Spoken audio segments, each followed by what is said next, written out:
Welcome. Welcome to psychology.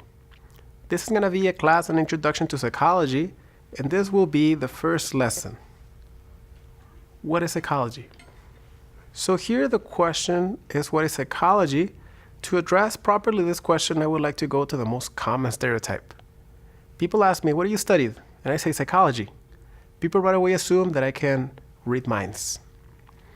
People assume that I can give out couples therapy. People assume that I have a private office with a red couch where people lay in there and I'm smoking on a pipe and listening to them, going to their unconscious or so on, If you have an image of a stereotype of psychology, that tends to be the stereotype. But psychology is more than that.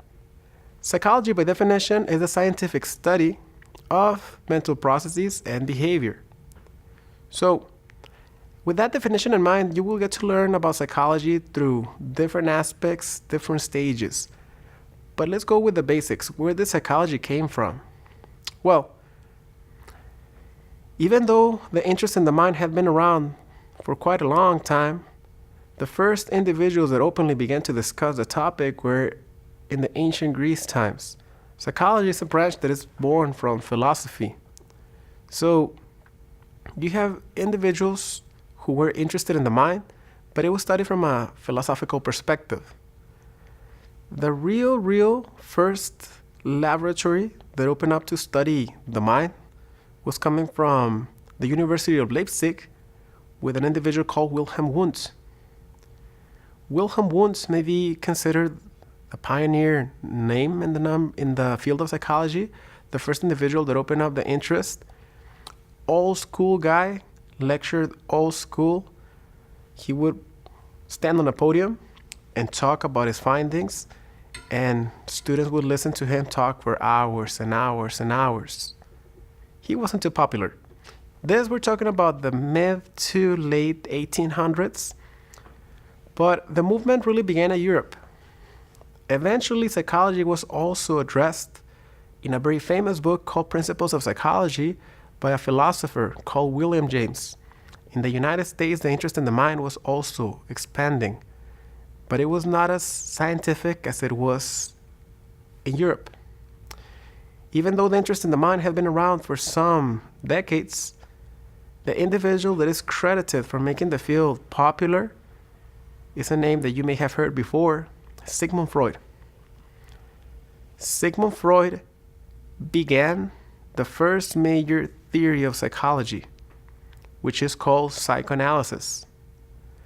The initial movements of psychology focused on what they call the atoms of the mind, trying to understand mental processes, but in a very step-by-step logical process. For example, Wilhelm Wundt would have people listening to a sound. As soon as they heard the sound, they would press on a button key, trying to see what is the speed of the atom of the mind. Freud took a very different approach. Freud came from medicine. Freud wanted to help out people, and he thought the best way to do though was by listening to people. So Freud took a little bit of interest in the mind, talked about it, reshaped it, and proposed the theory of psychoanalysis. There are many words to describe psychoanalysis, but I want to keep it brief. Psychoanalysis is the interest of the unconscious. The perception and the idea that we all develop an internal self, which is our unconscious. And that unconscious changes through the years. When we are kids, everything that we feel like doing, we do it. Everything that we feel like saying, we say it. But as we get older, we learn to mask those emotions, we learn to mask those behaviors, and we start to develop a little bit of an internal side. Some of us may be aware of it, some of us may not be aware of it. And that unconscious internal part of self can sometimes lead to problems, issues, conflicts. If you went out to have theory, you would go on the famous red couch, you would listen to people who would give you, who would be good listeners, who would try to uncover through what they call free association what is going on in your mind. If it's problematic, of course. That is the whole perception of the unconscious. Psychoanalysis made psychology popular. But even though psychology became popular through the work of Sigmund Freud, you had a lot of different Neo-Freudians that followed in the footsteps. Neo-Freudians are people that followed on the work of Freud, like Carl Jung, Alfred Adler, Karen Horney, Erik Erikson, Anna Freud, the daughter of Sigmund Freud. You don't need to learn all these names. What I want you to know is that it made psychology popular. But in the United States, a new branch emerged.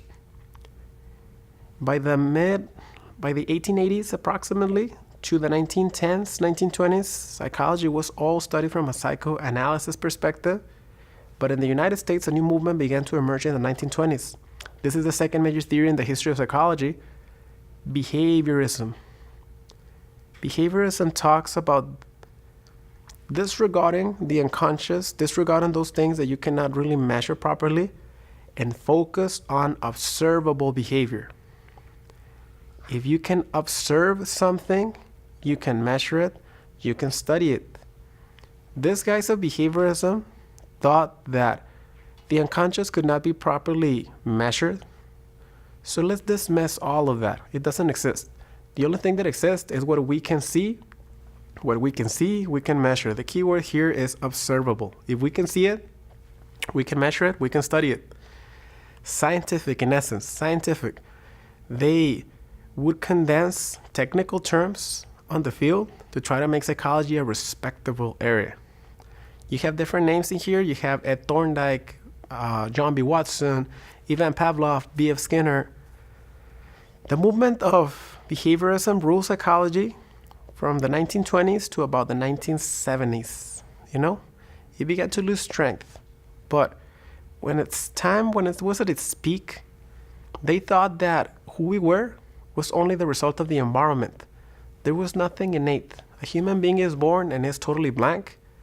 Who we are is only a result of the environment and how the environment shapes our behaviors through reinforcements, punishments, conditioning. You will learn about all that in the future.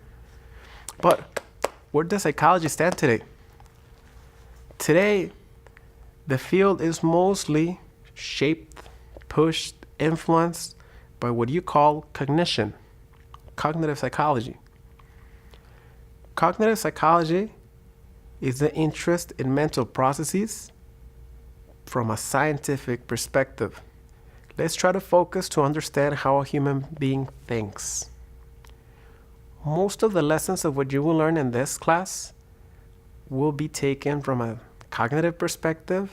Cognitive theory has been the strongest force in psychology since the 1980s. And it's just growing stronger and stronger. We're going to be here for a long time.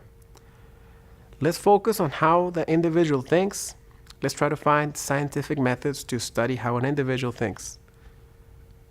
You have some names in there. Julian Rotter. You have Jean Piaget, Albert Bandura. You will learn about those names in the future.